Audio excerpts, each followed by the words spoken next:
नमस्कार, मी ऋषिकरत मित्रांनो, तुमची 12वी झाली असेल, ग्रॅज्युएशन झालं असेल, पोस्ट ग्रॅज्युएशन झालं असेल किंवा पूर्ण शिक्षणही झालं असेल. पण अजूनही जर तुम्ही कास्ट व्हॅलिडिटी काढली नसेल, तर हा व्हिडिओ तुमच्यासाठी अत्यंत महत्त्वपूर्ण ठरणार आहे किंवा जर तुम्हाला कास्ट व्हॅलिडिटी काढायची असेल, तरीसुद्धा हा व्हिडिओ तुमच्यासाठी अत्यंत महत्त्वपूर्ण ठरणार आहे.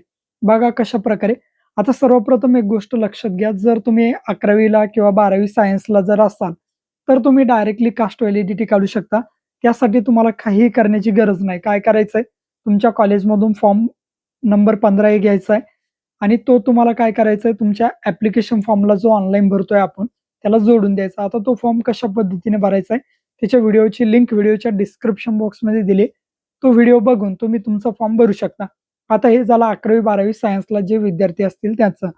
पण जर तुम्ही या ठिकाणी आता आर्ट्सला असाल किंवा मग तुम्ही बी-ए करणं चाललंय किंवा तुमचं पुढचं शिक्षण चालू आहे, तुम्हाला कॉलेजमधून फॉर्म नंबर 15 हे भेटत नाही किंवा तुमचं पूर्ण शिक्षण आता संपलंय. मग तरीसुद्धा तुम्ही या ठिकाणी आता कास्ट व्हॅलिडिटी काढू शकता. पण त्यासाठी काही टाईम आहे, काही पिरियड आहे. त्या टाईमाच्या आतमध्येच तुम्ही ती काढू शकता. कसं? ते लक्षात घ्या. आता हा जो फॉर्म नंबर 15 आहे, त्याऐवजी आता तुम्ही तुमचं सी-ई-टीचं ॲप्लिकेशन फॉर्म जोडू शकता. कोणत्याही सी-ई-टीचं भरा. समजा आता या ठिकाणी आता एम-एस-टी सी-ई-टी चालू आहे त्याचा भरा किंवा एल-एल-बी सी-ई-टी असेल, बी-एडची सी-ई-टी असेल किंवा जी कोणती सी-ई-टीचे फॉर्म चालू आहे, त्या सी-ई-टीचा तुम्ही फॉर्म भरायचा आहे.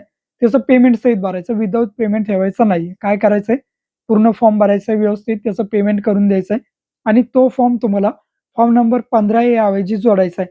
आता हे 15 ऐवजी कशाप्रकारे जोडायचं हे तुम्हाला असं समजणार नाही. त्या व्हिडिओची लिंक मी व्हिडिओच्या डिस्क्रिप्शन बॉक्समध्ये दिलेली आहे. म्हणजे कशा पद्धतीने कास्ट व्हॅलिडिटीचा फॉर्म भरायचा आहे. त्या ठिकाणी तुम्हाला असतं बघा, या ठिकाणी फॉर्म नंबर 15 जोडा. त्या ठिकाणी काय करायचं, फक्त तुमचं सी-ई-टीचा फॉर्म जोडायचा आहे आणि जोडल्यानंतर तुम्ही या ठिकाणी तो फॉर्म जोडून द्या. ऑनलाईन ॲप्लिकेशन करा आणि नंतर तुमच्या समाज कल्याणचं जे ऑफिस आहे, कार्यालय आहे जिल्ह्याचं, त्या ठिकाणी तुम्हाला नेऊन द्यायचं आहे. पण एक गोष्ट लक्षात घ्यायची, आता हे जो सी-ई-टीचा फॉर्मचे जे कालावधी आहेत, ते काही लिमिटेड असतात. त्यासाठी तुम्हाला काही टाईम असतो. नंतर तो साधारण 2 ते 2.5 महिने भेटतात. सर्व सी-ई-टीचे फॉर्म या दरम्यान भरले जातात. त्यानंतर तुम्ही या ठिकाणी फॉर्म भरला जात नाही किंवा त्याची डेट संपेल असते. डेट संपल्यानंतर किंवा जर तुमच्याकडे सी-ई-टीचा फॉर्म नसाल, तर या ठिकाणी तुम्ही तुमची कास्ट व्हॅलिडिटी काढू शकत नाही. आता समजा तुम्ही ज्यावेळेस व्हिडिओ बघताय आता सध्या कोणत्याही सी-ई-टीचा फॉर्म या ठिकाणी नाहीये. पण जर या ठिकाणी पुढल्या वर्षी किंवा 2-3 महिन्यानंतर किंवा 7-8 महिन्यानंतर सी-ई-टीचे फॉर्म कोणतेही सुरू झाले, कोणत्याही सी-ई-टीचा फॉर्म भरा. तुम्ही शिक्षण घेत असाल किंवा नसाल, काहीही प्रॉब्लेम तुम्हाला येत नाही. काय करायचंय, सी-ई-टीचा फॉर्म भरायचा आहे आणि तो फॉर्म तुम्हाला फॉर्म नंबर 15 ऐवजी जोडायचा आहे आणि सोबत काही डॉक्युमेंट्स जोडायचे.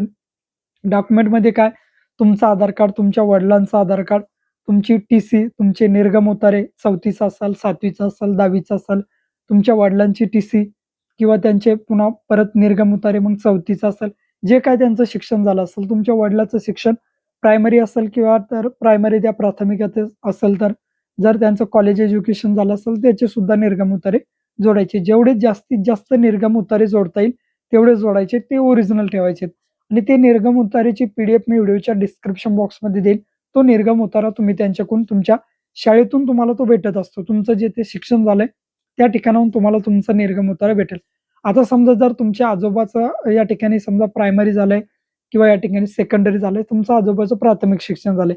मग त्याची एक तुम्हाला टी-सीची झेरॉक्स जोडायची आणि ओरिजिनल निर्गम उतारा घ्यायचा. आता निर्गम उताऱ्याची पी-डी-एफ आपल्याला दिलेलीच आहे. तो तुम्हाला घ्यायचा. समजा जर तुमच्या आजोबाचं कोणतं शिक्षण नाही झालं, काहीच नाही झालं, तर त्या कंडिशनला काय करायचं? तर त्या कंडिशनला तुम्ही काय करायचंय, एका स्टॅम्पवर लिहून द्यायचंय, की आजोबा या ठिकाणी अशिक्षित आहे. नंतर तुम्हाला कोणते फॉर्म नंबर 15 झाला आपला त्याऐवजी किंवा सी-ई-टी फॉर्म. नंतर फॉर्म नंबर 17 हा कुठं भेटेल तुम्हाला? तर हा तुम्हाला तुमच्या तहसीलमध्ये भेटेल, जो तुमच्या वडिलांच्या नावाने तुम्हाला घ्यावा लागत असतो. नंतर फॉर्म नंबर 3 हा सुद्धा तुम्हाला तुमच्या तहसील ऑफिसमध्ये स्टॅम्पवर लिहून घ्यावा लागत असतो. तो सुद्धा तुमच्या वडिलांच्या नावाने. अशा प्रकारचे हे डॉक्युमेंट. नंतर तुमचं कास्ट सर्टिफिकेट, जे ओरिजिनल तुमचं कास्ट सर्टिफिकेट आहे, ते कास्ट सर्टिफिकेट तुमचं लागेल. तुमचा एक पासपोर्ट फोटो, तुमची सही, तुमच्या वडिलांची सही आणि एक ईमेल आयडी आणि मोबाईल. एवढे बेसिक जर का तुमच्याकडे डॉक्युमेंट्स असतील, तर या ठिकाणी तुम्ही हे कास्ट व्हॅलिडिटी काढू शकता. आणि सर्वात महत्त्वाचा शेवटचा डॉक्युमेंट तो म्हणजे कोणता? तर तुमची कोटर बुक नक्कल किंवा पेरेपत्रक. कोटर बुक नक्कल घेताना लक्षात ठेवायचं आहे, तुमच्या कोटर बुकाच्या नकलीवर तुमच्या जातीचा उल्लेख असला पाहिजे. समोर अशा प्रकारे उल्लेख दिलेला असतो. या ठिकाणी समजा माळी आहे की वंजारी आहे की कोणती तुमची जात आहे ती जात दिलेली असते किंवा कुणबी आहे. पण जर तुमच्या कोटर बुकाच्या नकलीवर या ठिकाणी जातीचा उल्लेख नसेल, त्याऐवजी तुम्ही पेरेपत्रक जोडायचं. पेरेपत्रकावर सुद्धा या ठिकाणी तुमचं काम दखतंय. पेरेपत्रकावर सुद्धा तुमच्या जातीचा उल्लेख असतो. तो सुद्धा उल्लेख असणं गरजेचं आहे. जर उल्लेख नसेल तर कोटर बुक किंवा पेरेपत्रक दोन्हीपैकी कोणतंही एक डॉक्युमेंट घ्या. हे डॉक्युमेंट तुम्हाला कुठं भेटेल तर तुमच्या तहसील ऑफिसला. तर मित्रांनो अशा पद्धतीने जर तुम्ही शिक्षण घेत असाल किंवा नसाल तरी सुद्धा तुम्ही तुमची कास्ट व्हॅलिडिटी काढू शकता. असा अत्यंत महत्त्वपूर्ण असा व्हिडिओ होता. व्हिडिओ आवडल्यास व्हिडिओला लाईक करा, चॅनलला सबस्क्राईब करा. भेटूया अशाच नवीन व्हिडिओत नवीन माहितीसह. जय हिंद.